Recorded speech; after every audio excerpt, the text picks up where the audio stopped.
tá? E eu gostaria de compartilhar algumas observações em relação ao próprio material, né? Primeiro, eu vou aqui passar esse primeiro slide, né? E colocar aqui para os pastores uma informação importante, tá? Vamos lá, deixa eu... Bom, vamos falar um pouquinho sobre a publicação desse livro aqui no Brasil, né? Então, ele, como vocês têm aí em mãos, né, como vocês adquiriram, não é a edição, né, a publicação número 1 desse livro, não é a edição número 1. Tá? Ele começou aqui no Brasil com essa edição aí, tá? Inclusive, o meu é esse aí, essa capa aí, é uma capa dura, pela editora Agnus, tá? Então, ele começou aí com essa edição, se não me falha a memória, ela é de 2003, tá? O meu material, o meu livro eu adquiri em 2004, né?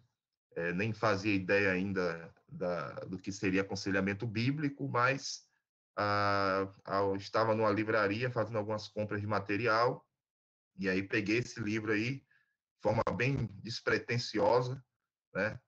Que estava num preço assim bem legal na época, numa promoção boa. Eu peguei porque tinha ideia do que seria aconselhamento, não necessariamente porque aconselhamento bíblico.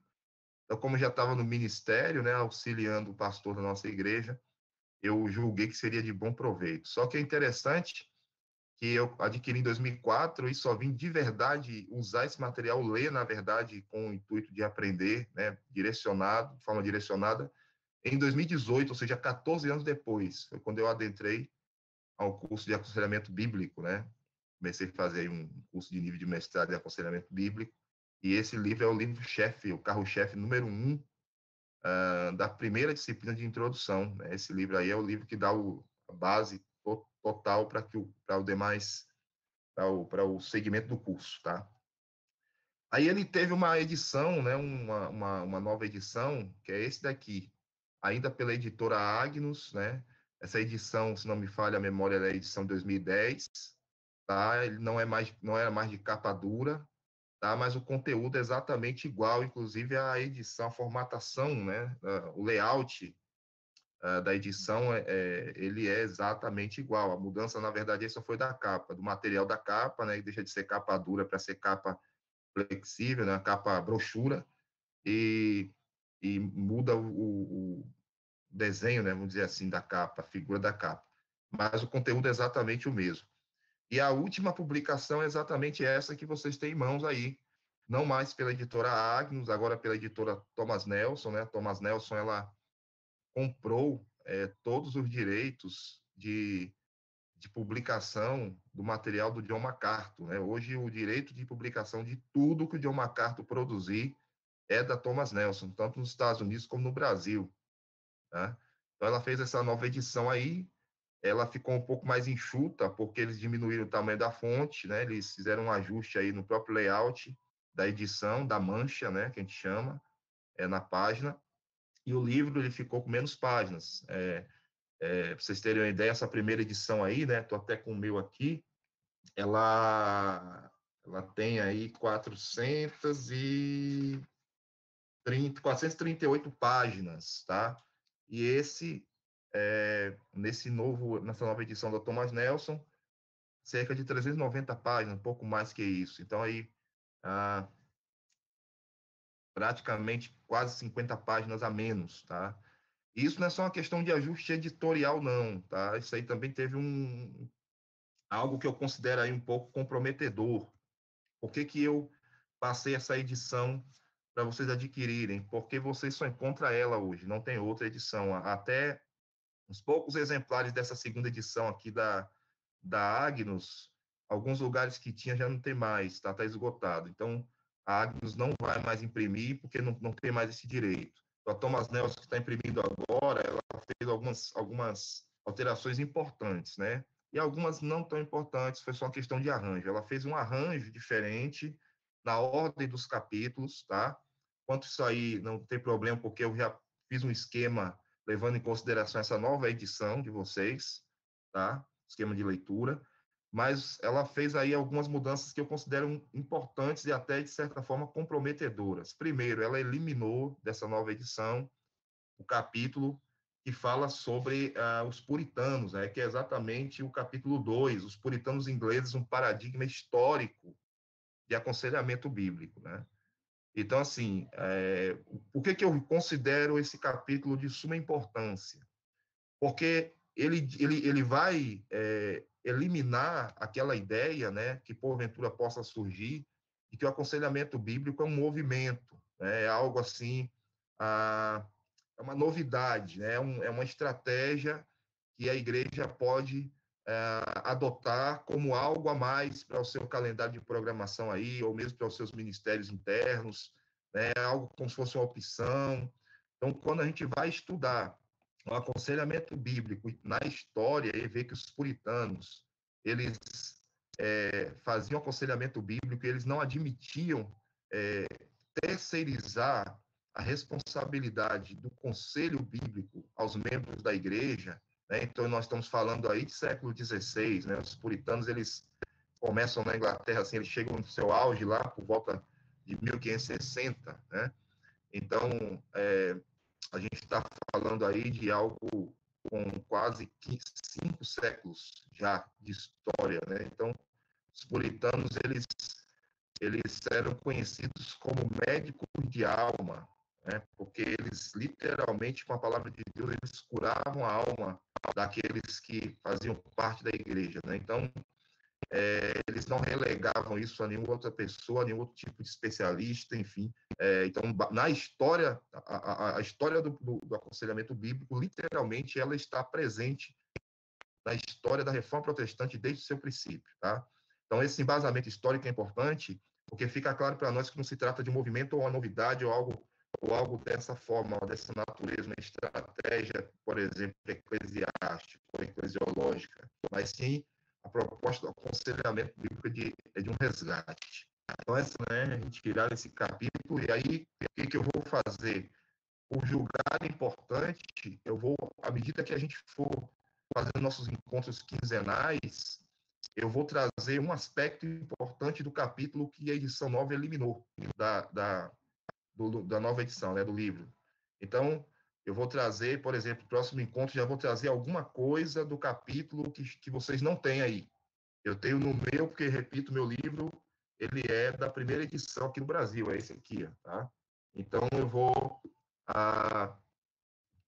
já na próxima quinzena, nosso próximo encontro, eu vou trazer já o primeiro ponto importante para apresentar para os irmãos sobre o aconselhamento bíblico, antes da gente entrar no assunto que vocês vão estar lendo durante esses 15 dias aí, tá?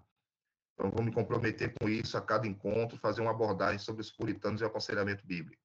Segunda mudança importante, e aí agora não foi uma perda tão grande, porque foi, na verdade, uma substituição. Então, essa nova edição substitui o capítulo chamado O Aconselhamento Bíblico e as Escrituras, por um capítulo que é, na verdade, um artigo do John Street, tá? Que está presente no livro Pense Biblicamente. Então, eles colocam esse capítulo na íntegra nessa nova edição, do aconselhamento bíblico, e esse capítulo se chama Por que aconselhamento bíblico e não psicologia, tá? Então, esse capítulo, Por que aconselhamento bíblico e não psicologia, não está presente na edição mais antiga, porque é um artigo, repito, do John Street, está presente no livro Pense Biblicamente, que hoje, inclusive, tem até outra edição pela Agnus com outro nome, a edição se chama O Resgate do Pensamento Bíblico, tá? Mas está presente nessa nova edição e eu acho importante. Então, assim, não foi uma perda tão grande, porque houve uma substituição por um assunto também importante que não tinha nas edições anteriores. E aí eu posso trabalhar também, já a partir do próximo encontro, um resumo desse capítulo que foi substituído, Aconselhamento Bíblico e as Escrituras, para que não haja, por parte dos irmãos que vão acompanhar esse núcleo, nenhum tipo de perda de assunto nessa temática de introdução ao aconselhamento bíblico. Ok? Bom, feitas essas considerações iniciais, o que eu tenho para apresentar agora é justamente o esquema da nossa leitura, uma coisa diferente. Isso aqui não é uma aula, tá? É só um start. Nós estamos dando aqui a nossa leitura dirigida aqui no núcleo. Eu vou ficar aberto a perguntas e dúvidas dos irmãos aí. Os irmãos, pode ficar à vontade, que meu tempo agora de manhã é de vocês. Então, vamos lá. Aí está nosso esquema, tá? Deixa eu só... Aí está o nosso esquema de leitura, tá? Começando hoje, né? Então, vocês já vão começar a leitura de vocês. Eu organizei aí em 3 tópicos, né? Levando em consideração a lógica dos assuntos abordados. Não estou trabalhando aí capítulos, mas sim páginas, tá? Mas, embora vocês começarem a leitura, vocês vão ver que se trata dos capítulos. Mas eu fiz um arranjo, né? Para que a gente possa aí seguir uma sequência lógica. Esse arquivo eu vou deixar disponível para vocês no WhatsApp, sem problema, tá? Até para facilitar, vocês, se quiserem não anotar, não vai precisar não, anotar não, tá? Então, vamos lá. Primeiro, por que aconselhamento bíblico? Isso vai ficar claro para vocês na leitura do prefácio até a página 64, tá? Essas páginas são as páginas da nossa primeira quinzena. Eu gostaria até de solicitar aos irmãos participantes que todos fizessem a leitura seguindo esse esquema. Eu sei que a gente até quando começa a ler um livro vai gostando, a gente quer terminar logo e tal, começa a devorar o livro, só que eu vou pedir que os irmãos se esforcem para não fazer isso, tá? Para seguir esse esquema aí rigorosamente, para que a gente tenha aí uma absorção melhor possível do conteúdo. Então, para isso acontecer, é importante que todos estejam fazendo a mesma coisa, tá? Até porque eu vou focar no assunto. Por exemplo, vocês vão ler aí do prefácio a página 64, e no nosso próximo encontro eu vou fazer aí um resumo, abordar os principais pontos que vocês leram, e nós vamos discutir esses pontos. Tá? A ideia do núcleo é essa, é leitura dirigida e discussão, tá? Para que fortaleça aí o aprendizado. Então, logo no início, a gente vai saber o porquê do aconselhamento bíblico, nessas páginas aí. Então, vem o segundo tópico, é teologia do aconselhamento bíblico. Então, nós vamos trabalhar aí alguns pilares teológicos, né, importantes, e aí, justamente, nesse segundo tópico, né, então, já na segunda quinzena, no encontro da segunda quinzena, ou referente à leitura da segunda quinzena, nós vamos abordar aí o capítulo substituído, falando sobre o aconselhamento bíblico e as escrituras, como eu havia falado. Então, a leitura da segunda quinzena é da página 65 a 94, a leitura da terceira quinzena da página 95 a 113. Então, a ideia é sempre essa, uma quinzena de leitura, um encontro, uma quinzena de leitura, um encontro, e assim vai, sucessivamente. E o terceiro momento vão ser aí 4 quinzenas, né? Então 2 meses para o terceiro momento, 2 meses de leitura de vocês, com aconselhamento bíblico, ou seja, está mais ligado à prática, tá? Então, na quinzena 4, da página 115 à página 177, quinzena 5, página 178 a 216, quinzena 6, página 217 a 246, e a quinzena 7, da página 247 a 284.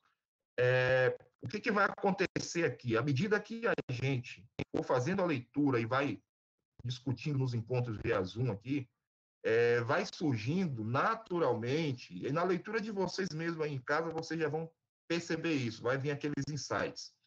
Vai surgindo problemas que requerem aconselhamento com os quais nós trabalhamos dentro da igreja no cotidiano. E aí vocês naturalmente vão estar trazendo esses assuntos para a nossa discussão, e aí vai gerando as temáticas. E aí eu vou anotando essas temáticas, porque com base nas temáticas, a gente já vai projetando qual seria o próximo livro a ser estudado no nosso núcleo de estudo, tá? A gente vai pegar aquelas temáticas mais urgentes, e vamos ver uma literatura dentro da área de aconselhamento bíblico para trabalharmos no nosso núcleo. Por quê? Porque, como o nome próprio título já diz, esse livro que nós estamos começando hoje é um livro introdutório, e ele é justamente um livro que ele vai provocar a necessidade de nós estudarmos os desdobramentos que nós chamamos de problemas e procedimentos dentro do aconselhamento bíblico.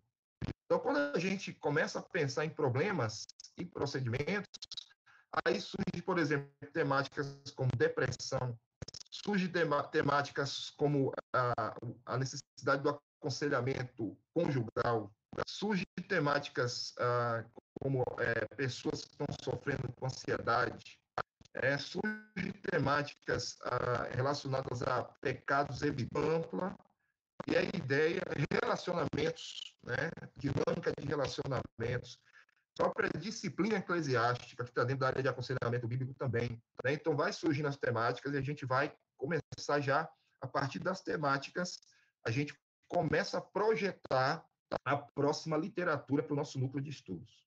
Ok?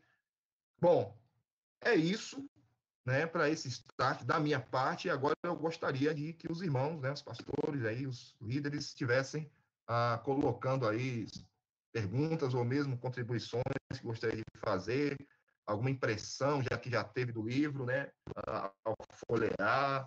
Vamos lá, vamos discutir isso.